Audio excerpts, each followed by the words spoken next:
obviously we've got a ton of new people, and the question that we get most often is you've got bets from $2 wingers to $101 try scorers to like $26 first, second, and thirds. Like it's just the range of odds for our picks is really inconsistent. So it's really hard to say you should stake like this or you should put this many units because also there's time pressure. Like it's literally for the Wiki Premium Josh Poppers guys. You guys know we're literally looking at team news, going to the premium OCT, finding the best price, and then typing it out so people could get on those plays. It's literally like every second matters, which is why a lot of the stuff that I do is quite rushed.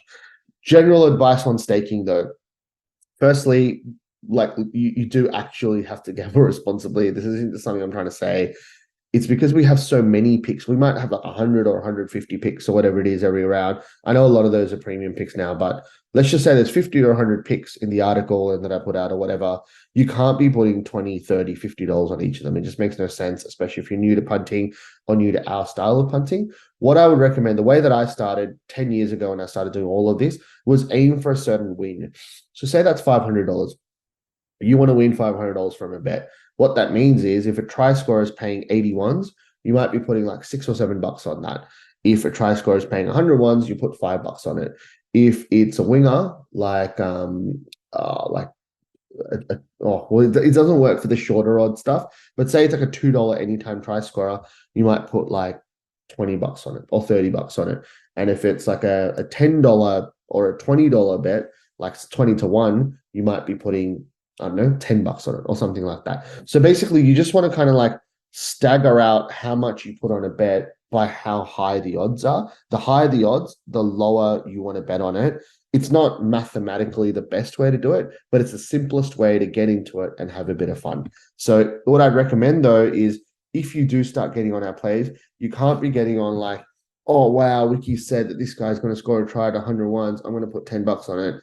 And then that's it for the rest of the round. If you do that, it's gonna like I'm only saying these picks are good because they're priced at 81, but they should be 61. But it's still only going to happen 1 in 61 times. So the reason why we do well and our community's blown up and we've had a whole bunch of fun this year is because we consistently win, but we consistently like put on a ton of plays every single weekend, right? So if you've got 50 or 100 plays and they're all $40 and $80 and you will hit 1 or 2 of those a week.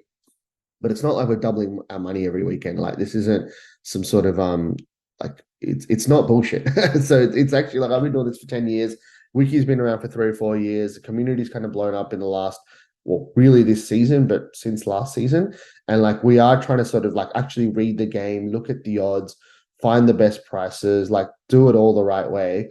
And look, there's 2 rounds to go left in the year, right? So what I would recommend if you're new to all our stuff, just put on like $1, $1 on all our picks, get on consistently. And the other thing that I'll say is make sure if you are getting on our picks, don't get on our picks if the price is halved. If I put out, this guy, Josh Papali, is going to score the first try, I reckon, and I love the $61 price. And the only app that you've got is Sportsbet, and he's now 31s. Do not fucking bet on that. That's fucking stupid, right? If you're going to do this type of punting, you need 4 or 5 of the main bookies, whether that's a sports bet, a TAB, Bet365, Neds, whatever. Obviously, we've got deals with affiliate deals with BetRight and Dabble. So Dabble's awesome in terms of like the social side. You can copy people's bets. You got boosted multis and stuff. BetRight's great because they've got SGM multi, same game multi promos, $1.93 lines before games, all that kind of stuff. So if you want to sign up to these 2, awesome. You want to sign up to the 3 or 4 main bookies, you probably do need that. And then you just want to basically go, all right, cool. So Wiki has tipped these 7 try scorer plays for this game. 6 of those are like within roughly 10% of what Wiki has tipped it at. Great. I'll put $1 or 2 on each of these. Awesome. Move on. If you miss out on a tip or 2, that's okay. But if you keep betting on shit at half the price that we've tipped it at, makes no sense and you'll lose money long term. And I actually kind of like, I'm still happy for people if they win a bet, but I feel kind of like I'm not doing my job right if you guys are betting on stuff at $31 when I've tipped it at 51s. Like it's just not the right thing to do, right?